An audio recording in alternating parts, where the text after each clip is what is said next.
Hello my dear friends, welcome back to UPSC with Shyam sir. I am Shyam sir talking to you.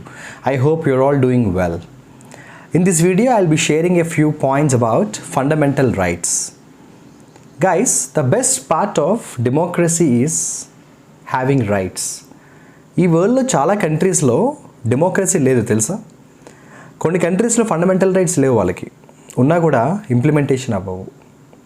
ఇండియాకి వచ్చేటప్పటికి fundamental రైట్స్కి highest importance ఇస్తాము.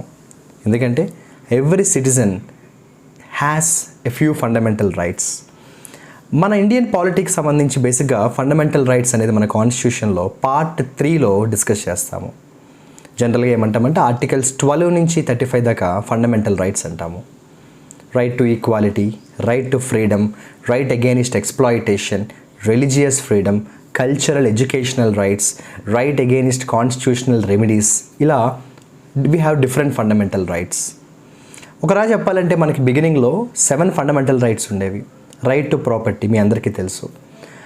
తర్వాత right to ప్రాపర్టీని repeal చేశారు. ఒక రకంగా చెప్పాలంటే ఆర్టికల్ 31 అంటాము. ఆర్టికల్ 31 మనం రిపీల్ చేసుకున్నాము. మనం 44th అమెండ్మెంట్ 1978లో ఇది జరిగింది. In the place of that article 300A అని ఒక కొత్త ఆర్టికల్ని మనం ఇంట్రడ్యూస్ చేసుకున్నాం కాన్స్టిట్యూషన్ ఆఫ్ ఇండియాలో. ఒక రకంగా చెప్పాలంటే right to property is no more a fundamental right, it is now a legal right. ఇక ఈ ఫండమెంటల్ రైట్స్కున్న చాలా స్పెషల్ యూనిక్ క్వాలిటీ ఏంటంటే they are permanent. Fundamental rights శాశ్వతం.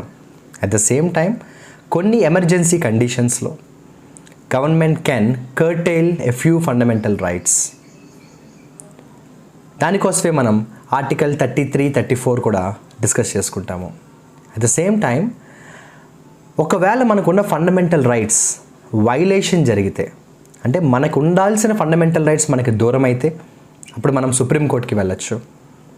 ఏ పవర్ మనకింది, under which article we can move the supreme court to safeguard and bring back our fundamental rights, అదే article 32. మనకున్న fundamental రైట్స్లో ఏదైనా ఫండమెంటల్ రైట్ కానీ violate అయితే article 32 అనేది మనకు ఒక పవర్ ఇస్తుంది. We can move the supreme court. అప్పుడు సుప్రీంకోర్టు ఏం చేస్తుందో మీ అందరికీ తెలుసు, రిట్స్ని ఇష్యూ చేస్తుంది. Whatever issue we bring to the notice of the supreme court, ఆ ఇష్యూ బట్టి హెబియస్ కార్పస్ ఇవ్వాలా, మ్యాండమస్ ఇవ్వాలా, క్యూ వారెంటో ఇవ్వాలా, సర్టియోరరీ ఇవ్వాలా అన్నది, మ్యాండమస్ ఇవ్వాలా అనేది సుప్రీంకోర్టు విల్ డిసైడ్. దాన్ని మనం రిట్స్ అంటాము. నేను ఒక సపరేట్ వీడియోలో రిట్స్ గురించి డీటెయిల్డ్గా చెప్తాను. ఏదేమైనా కూడా as an Indian we are very lucky and also we should be very proud of having fundamental rights. బేసికల్గా ప్రస్తుతం మనకి 6 ఫండమెంటల్ రైట్స్ అయితే ఉన్నాయి. నేను ఫర్దర్గా చేసే వీడియోస్లో ఈ టోటల్ ఫండమెంటల్ రైట్స్కి సంబంధించి ఇంపార్టెంట్ పాయింట్స్ నేను మీతో షేర్ చేస్తాను. బట్ ఈ వీడియో ఎండ్ చేసే ముందు మిమ్మల్ని ఒక చిన్న క్వశ్చన్ అడుగుతాను. The question is very simple, listen carefully. మనకున్న చాలా మటుకు ఫండమెంటల్ రైట్స్లో మరీ ముఖ్యంగా ఆర్టికల్ 16 కావచ్చు, ఆర్టికల్ 32 కావచ్చు, లేదా 33 కావచ్చు, ఇటువంటి మోస్ట్ ఇంపార్టెంట్ ఫండమెంటల్ రైట్స్ విషయంలో ఏవైనా చేంజెస్ చేయాలంటే, కొత్త లాస్ తీసుకురావాలంటే అది ఎవరి చేతిలో ఉంటుంది? అసెంబ్లీ చేతిలో ఉంటుందా, పార్లమెంట్ మాత్రమే చేయగలదా? I will say the question in English. If at all, if there should be some changes that can be made regarding the fundamental rights, especially like the fundamental rights article 16, who can do that? Who can make laws when something related to fundamental rights? Assembly or parliament? The answer is parliament.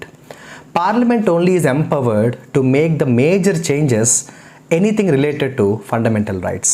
Now my question is, under which article Parliament of India is empowered to make changes in the fundamental rights, whereas legislature in a state does not have the same power?